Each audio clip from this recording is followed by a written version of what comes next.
नमस्कार साथियों, royal study with Ajay Shastri के यूट्यूब चैनल पर आपका हार्दिक स्वागत है। यदि आप किसी भी परीक्षा की तैयारी करते हैं जिसमें हिंदी विषय शामिल है तो आप हमारे चैनल को निःशुल्क सब्सक्राइब करके बेल आइकन दबा के और दोस्तों में शेयर करके निःशुल्क लाभ उठा सकते हैं।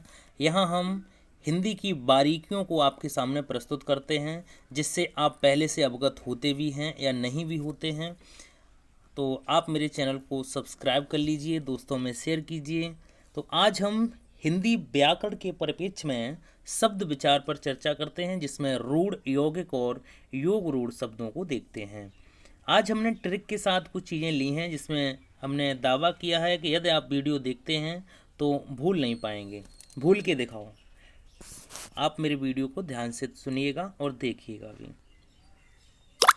व्युत्पत्ति के आधार पर या रचना के आधार पर शब्द के भेद। रचनात्मक क्या होता है? जो चीज़ें हम खुद करते हैं वह रचनात्मक होता है।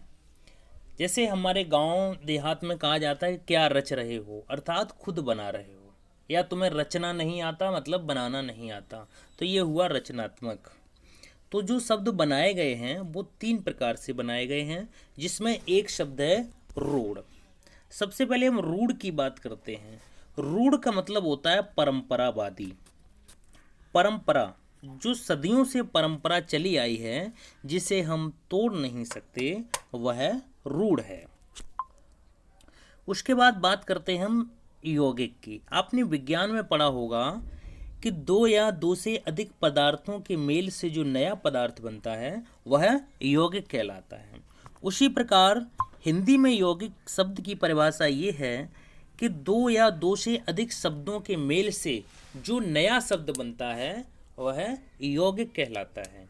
लेकिन एक शर्त ये भी है कि जो 2 शब्द मिले हैं उनके बाद जो नया शब्द बना है उसका अर्थ आपको वहीं पर प्रदर्शित होना चाहिए, दिखना चाहिए, महसूस होना चाहिए कि जहां लिखा है वहीं अर्थ निकलता है।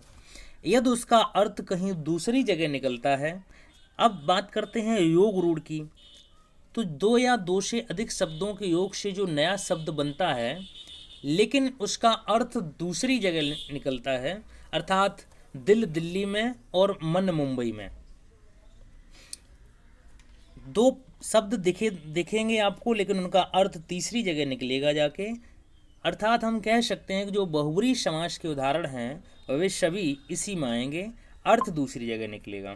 ठीक है, उम्मीद है आपको चीज़ें सही से समझ में आ रही होंगी। अब चर्चा करते हैं रूढ़ शब्द क्या हैं। जो शब्द अपनी स्वतंत्र स्थिति को प्रकट करते हैं। यदि आपको नहीं दिखाई दे रहा है तो आप सुन सकते हैं, नोट पैड लेके आप चीज़ों को नोट कर सकते हैं। जो शब्द अपनी स्वतंत्र स्थिति को प्रकट करते हैं अर्थात जिनमें कोई अन्य शब्द नहीं मिलना रहता है और वे रूढ़ शब्द कहलाते हैं। देखिए, जैसे पानी शब्द है तो हम पानी शब्द को अलग नहीं कर सकते।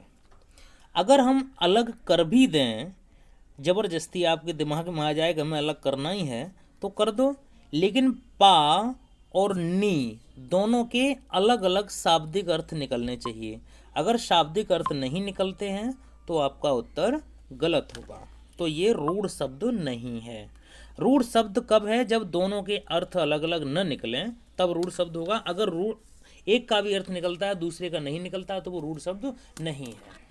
अब जैसे हमने जल शब्द लिया, ठीक है, तो जा शब्द और ला, अगर यही जा शब्द पीछे जुड़ा होता यहाँ पे तो जा का पीछे जब शब्द जुड़ता है तो इसका मतलब होता है जन्म लेना। देखिए एग्जाम्पल के माध्यम से देखते हैं। जैसे जलज लिखा है या लिखा है पंकज, ठीक है, तो पंकज, पंक माने होता है कीचड़, और अगर हम पंक में जा जोड़ देंगे तो पंक माने कीचड़ और जा माने होता है जन्म लेना, अर्थात जो कीचड़ में जन्म लेता है वह कमल है। उसी प्रकार यदि दोनों का अर्थ निकलता है तो रूढ़ नहीं होगा। यदि एक का अर्थ निकलता है दूसरे का नहीं निकलता है तो रूढ़ होगा। यदि किसी का भी खंडन नहीं किया जा सकता वह रूढ़ शब्द है। अब वास्तविक परिभाषा समझते हैं कि जो शब्द जिनके खंड न किए जा सकें वह रूढ़ शब्द हैं। अब देखते हैं, जैसे पानी है, पानी के टुकड़े नहीं किए जा सकते। जल है, दूध है, रोटी है, सेब है, पेड़ है, फल है, टहनी है, बकरी है, भेड़ है, ऊंट है, सिर है, शेर है, बच्चा है, शिशु है, आदमी है, स्कूल है, पेन है, कॉपी है इत्यादि सब क्या है, ये सब रूढ़ शब्द हैं।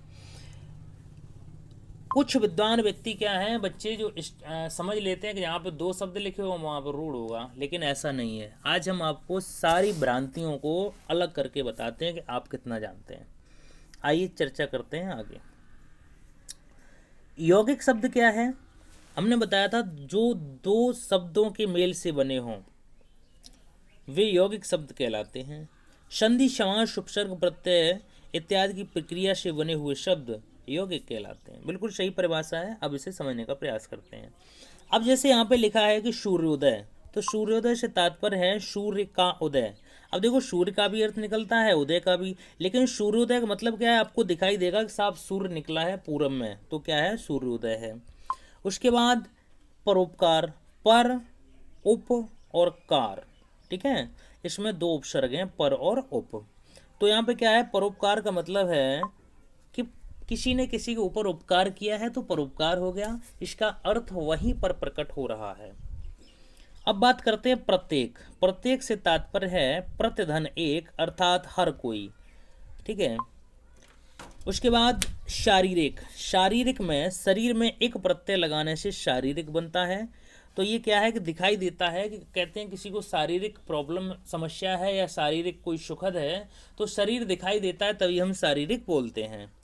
बुढ़ापा में क्या है? बूढ़ा में आपा प्रत्यय जुड़ने से बुढ़ापा बना है, अर्थात बुढ़ापा दिखाई देता है वहीं पर जिसके बारे में चर्चा की जाती है।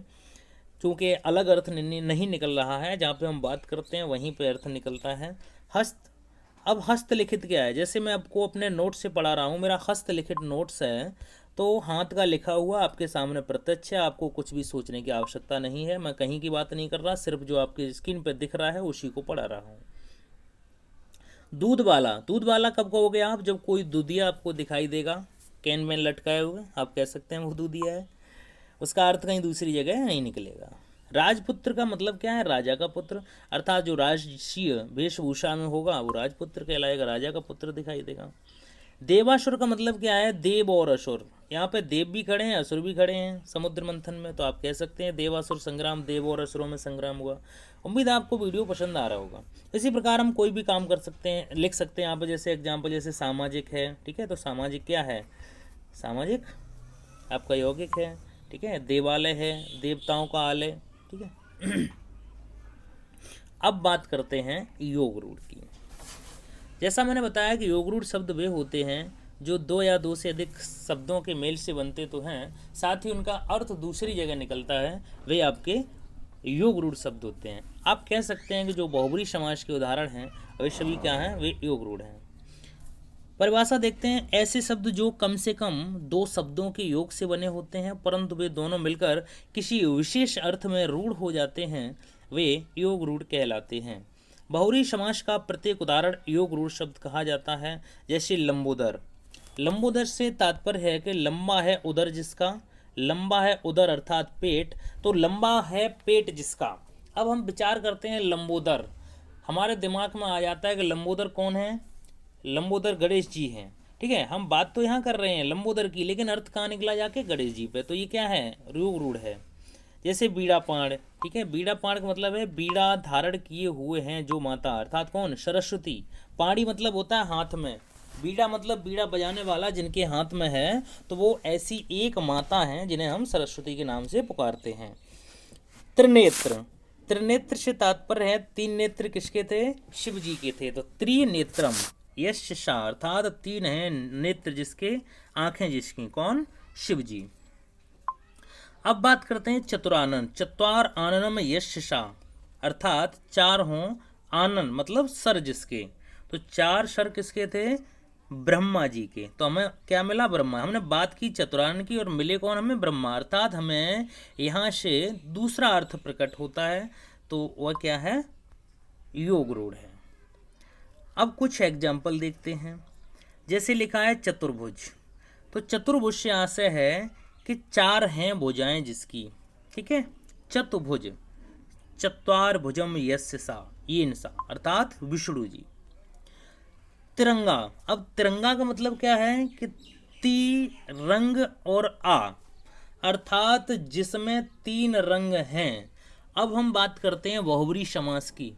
बहुब्री समास में एक बहु का मतलब होता है बहुतों में, ब्रीह माने होता है एक।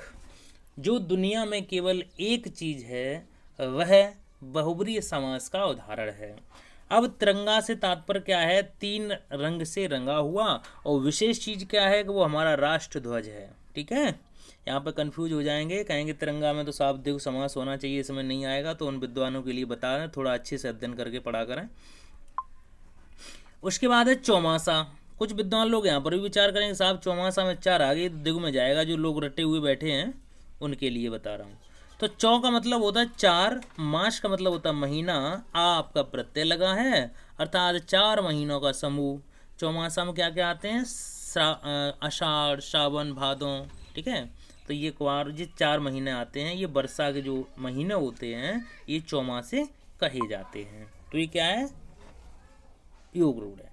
अब देखिए चतुर, जो कुशल लिखा है, कुशल का मतलब होता है कुश और ला, यानी कुश का मतलब होता है दक्ष, किसी विशेष, उसमें एक जो दक्ष होता है वो चतुर कहलाता है। तो चतुर क्या योग रूढ़ है। अब साहब खग शब्द आ गया परीक्षा में, और खग में पूछ लिया कि कौन सा है, यौगिक है, योग रूढ़ है, तो हम आपको 100% बताते हैं कि 100% गारंटी के साथ छात्र लगा के आएंगे। रूढ़ शब्द है साहब, हमें दो ही अक्षर हैं, कहाँ पे टूट जाएगा, ठीक है। अगर नग आ गया तो 110% लगा के आएंगे लोग, जो कहेंगे अरे नग में तो क्या है, वो तो सीधा सीधा उत्तर है, ये रूढ़ होगा ही, ठीक है ना। लेकिन रूढ़ नहीं होगा। क्यों नहीं होगा, ख माने होता है आकाश, अर्थात जो आकाश में, और गा माने होता है गमन करना, जो आकाश में गमन करता है वह सभी पक्षी हैं। और हम कह सकते हैं कि जो भी आकाश में उड़ सकता है वह सभी खग का पर्यायवाची है, अर्थात जो हमारी हवाई जहाज, हेलीकॉप्टर, जो भी आकाश में विचरण कर सकता है वह सभी खग है। अब खग क्या है, पक्षी है, ठीक है। खग माने आपको पक्षी, दूसरी जगह अर्थ समझ में आया। अब देखते हैं नग, न माने नहीं और ग माने गमन करना। भैया जो नहीं चल सकता है वो क्या है, पर्वत है, सीधा खड़ा रहता है लेकिन बढ़ता रहता है ऊपर को, ठीक है। न माने नहीं और ग माने गमन करना, जो गमन नहीं कर सकता है वो कौन है, पर्वत है। तो क्या हो गया, रूढ़ हो गया, योग रूढ़ हो गया, ठीक है। उम्मीद है आपको मेरा वीडियो पसंद आया होगा। यदि वीडियो पसंद आया है तो लाइक, सब्सक्राइब और शेयर करना न भूलना, और मेरे वीडियो पर बने रहिए। यूट्यूब चैनल को सब्सक्राइब कीजिए। वीडियो देखने के लिए बहुत बहुत धन्यवाद।